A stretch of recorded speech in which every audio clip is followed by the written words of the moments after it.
Hello friends, Radhe Radhe. स्वागत है आपका हमारे चैनल पर। दोस्तों, आज के वीडियो में हम जानेंगे कि धनतेरस की पूजा कैसे की जाती है। कुबेर भगवान धन के देवता हैं और कुबेर भगवान का पूजन धनतेरस के दिन किया जाता है। साथ ही इस दिन माता लक्ष्मी, भगवान गणेश और आयुर्वेद के देवता भगवान धन्वंतरी की पूजा की जाती है।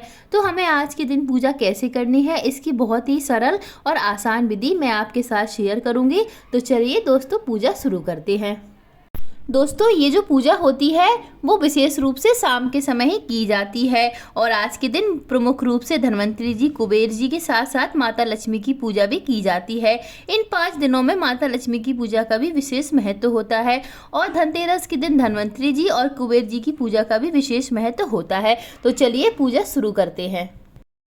तो यहाँ पर मैंने चौकी लगा ली है, उस पर मैंने पीले रंग का वस्त्र बिछा लिया है। अगर आपके पास पीला नहीं है तो आप यहाँ लाल रंग का वस्त्र भी बिछा सकते हैं। उसके बाद हम चौकी को अच्छे से शुद्ध जल से शुद्ध कर लेंगे।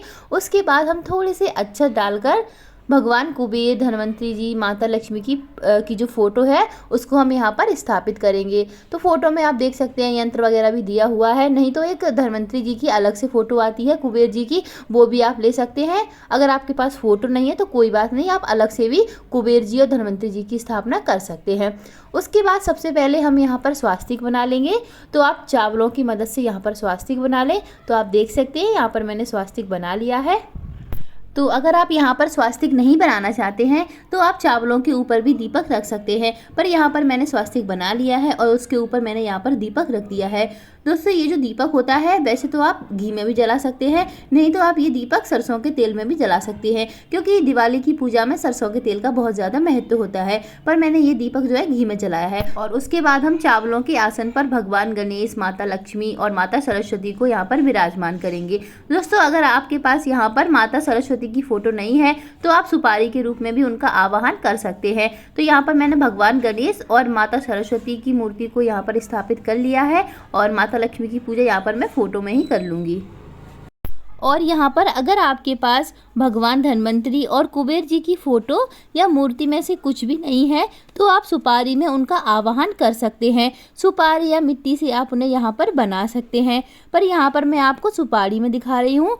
तो यहाँ पर मैंने पान के पत्ते लिए हैं। पान के पत्तों के ऊपर हम थोड़े से अक्षत डालेंगे और अक्षत डालने के बाद उनके ऊपर हम चांदी का एक एक सिक्का रख देंगे।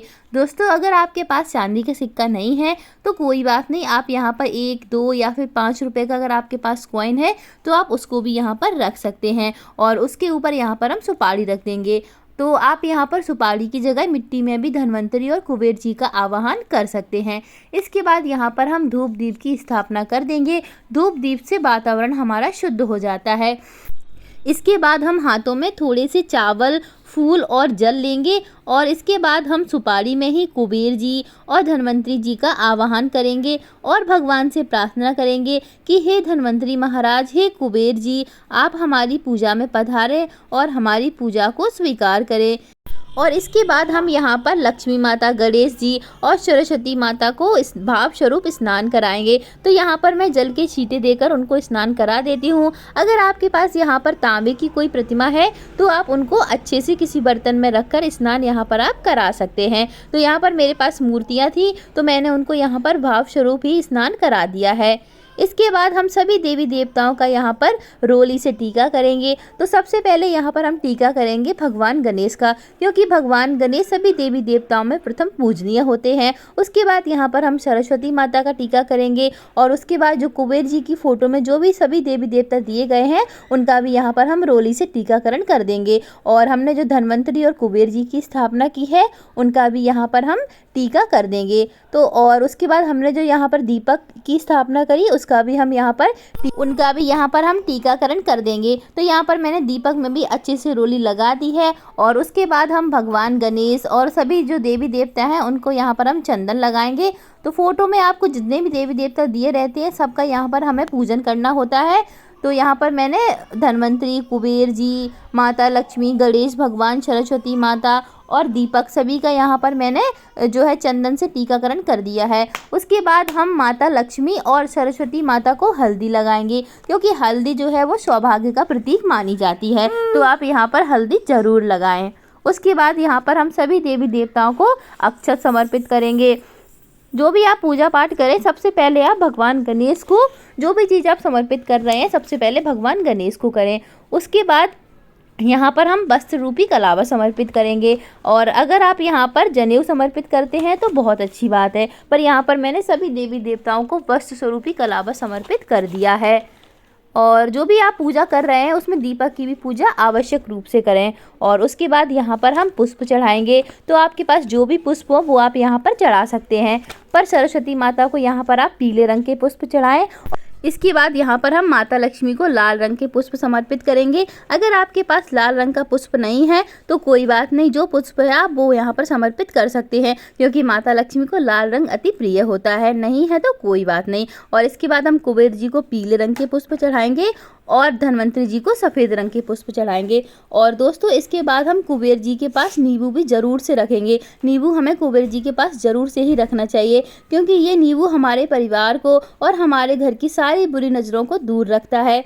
इसके बाद हम इस नींबू को, जब आप नींबू चढ़ा दें तो उसको प्रसाद के रूप में भी आप यूज कर सकते हैं, या इसके अलावा आप इन सारी चीज़ों का जब विसर्जन करेंगे तो आप नींबू का भी यहाँ पर विसर्जन कर सकते हैं। और इसके बाद यहाँ पर हम दीपक का भी पूजन कर देंगे, उस पर भी हम पुष्प चढ़ा देंगे। और इसके बाद यहाँ पर हम कुछ औषधियाँ ले लेंगे, क्योंकि आज के दिन धन्वंतरी जयंती भी बनाई जाती है। तो आज के दिन आपको धन्वंतरी जी को ये सारी औषधियाँ ज़रूर चढ़ानी होती हैं। तो यहाँ पर मैंने तुलसी के पत्ते, नीम के पत्ते, तेज पत्ता, हल्दी की गांठ, एलोवेरा, इलायची, लौंग, जो भी आपके पास घर में यूज होने वाली औषधियाँ होती हैं उनको आप यहाँ पर ज़रूर से चढ़ाएं। और इसके बाद आपको आज के दिन मार्केट से साबुत धनिया लेकर ज़रूर आना चाहिए। वो धन्वंतरी जी को आपको आवश्यक रूप से चढ़ाना चाहिए। और इस धनिया को आप अपने किचन में जिस प्रकार से यूज करना चाहे वैसे यूज कर सकते हैं। और इसमें से कुछ धनिया आप अपने घर के गमले में भी आपको आज के दिन ज़रूर बोना चाहिए। और इसके बाद हम भोग समर्पित करेंगे। तो यहाँ पर मैंने खील बतासे का भोग समर्पित कर दिया है। और इसके बाद यानी कि धनतेरस के दिन आपको कुबेर जी के लिए कुछ सफ़ेद मिठाई ज़रूर लानी चाहिए। और धन्वंतरी जी के लिए यहाँ पर आपको कुछ पीले रंग की मिठाई आवश्यक रूप से चढ़ानी चाहिए। अगर नहीं है तो जो मिठाई हो, जो भोग प्रसाद आपके घर में बना हो वो आप यहाँ पर चढ़ा सकते हैं। अगर आप पीली और सफ़ेद मिठाई लेकर आ रहे हैं तो बहुत अच्छी बात है। इसके बाद आज के दिन आपने जो भी सोना चांदी खरीदा हो उसका भी यहाँ पर हम पूजन करेंगे। और अगर आपने नहीं खरीदा है, जो भी चीज़ें आपने खरीदी हैं या फिर जो आपके पास पुरानी चीज़ें हैं उनका आप यहाँ पर पूजन कर सकते हैं।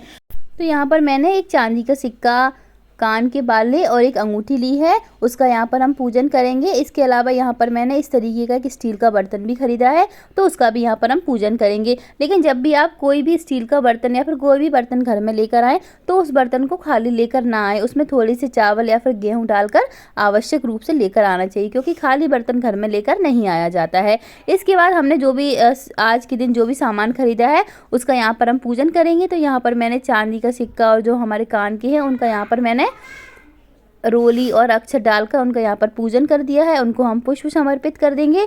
और इसके बाद आपने जो भी बर्तन वगैरह खरीदे हैं उनका भी आप यहाँ पर पूजन कर दें। तो यहाँ पर मैंने ये सारी चीज़ों का पूजन कर दिया है।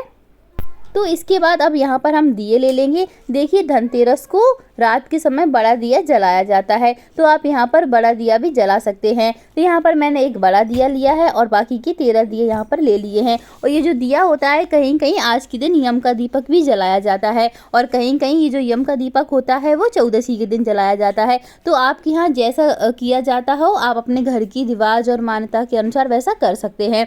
तो यहाँ पर मैंने जो बड़ा दिया जला लिया है, और ये जो 13 दीपक होते हैं उनको आप जलाने के बाद अपने घर के बाहर रख सकते हैं। और इसके बाद यहाँ पर जो हमने दीपक की स्थापना की थी उसमें भी हम अग्नि प्रज्वलित कर लेंगे। और यहाँ पर जो हमने धूप दीप की स्थापना की थी उसको भी हम अच्छे से यहाँ पर प्रज्वलित कर लेंगे। और अग्नि प्रज्वलित करने के बाद यहाँ पर हम आरती करेंगे। तो सबसे पहले यहाँ पर हम धूप दीप दिखाकर आरती कर लेंगे इस तरीके से। और धूप दीप दिखाने के बाद हमने जो दीपक जलाया है उससे हम अपने घर में आरती करेंगे। तो यहाँ पर हमने धूप दीप दिखाकर आरती कर ली है। इसके बाद हम दीपक से भी यहाँ पर आरती कर देंगे।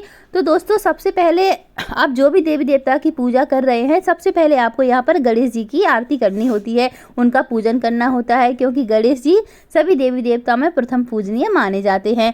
और उसके बाद आप जो भी देवी देवता की आरती कर रहे हैं, पूजन कर रहे हैं, उनका यहाँ पर आरती करेंगे। तो इस तरीके से यहाँ पर हमने आरती कर दी है। तो हमारी लगभग यहाँ पर पूजा संपन्न हो गई है। अब आरती करने के बाद हमें क्या करना है कि आज के दिन आपको कूचा या फिर कोई भी झाड़ू, फूल झाड़ू होती है, नारियल की झाड़ू होती है, कुछ भी हो वो आपको आज के दिन ज़रूर से ख़रीद के लाना है और उसका यहाँ पर आपको पूजन करना है, क्योंकि धनतेरस के दिन झाड़ू खरीदना बहुत ज़्यादा शुभ माना जाता है। इस बात का आप लोग विशेष रूप से ध्यान रखें और झाड़ू खरीदने के बाद उसका आपको पूजन भी करना होता है। तो यहाँ पर मैंने इस तरीके से झाड़ू खरीदी है। तो सबसे पहले झाड़ू को हम इस तरीके से कलावा या फिर जिसको आप मौली बोलते हैं वो लगा देंगे, और कलावा या मौली लगाने के बाद अब यहाँ पर हम उसको रोली चंदन से उसका यहाँ पर पूजन करेंगे। तो हमने यहाँ पर झाड़ू का रोली से टीका कर दिया है। इसके बाद झाड़ू पर हम पुष्प और अक्षत अर्पित कर देंगे। और दोस्तों, अगर आप धनतेरस के दिन गलती से झाड़ू खरीद कर नहीं लाए हैं तो आप ये झाड़ू दिवाली के दिन भी खरीद कर ला सकते हैं। जब भी आप झाड़ू खरीद कर लाएं तो झाड़ू का आपको पूजन आवश्यक रूप से करना चाहिए, क्योंकि झाड़ू लक्ष्मी होती है और तो आपको झाड़ू का पूजन आवश्यक रूप से करना चाहिए। और इसके बाद आपकी पूजा संपन्न हो जाएगी। उसके बाद आप कुबेर जी से, धनवंतरी जी से, गणेश जी से, सरस्वती माता, लक्ष्मी माता, सभी देवी देवताओं से आप क्षमा याचना करेंगे। आप अगर आपकी पूजा में कोई भी आपसे गलती हुई है तो उसके लिए आप उनसे क्षमा याचना कर लेंगे और उनसे यही आप जो है विनती करेंगे कि आप हमारी पूजा में पधारें, हमारी पूजा को स्वीकार करें और हमारे द्वारा जो भी गलती हुई है उनको आप क्षमा कर दें। तो दोस्तों, ये था धनतेरस से संबंधित छोटा सा वीडियो। अगर वीडियो अच्छा लगा हो तो चैनल को सब्सक्राइब और वीडियो को लाइक ज़रूर कर दें। धन्यवाद।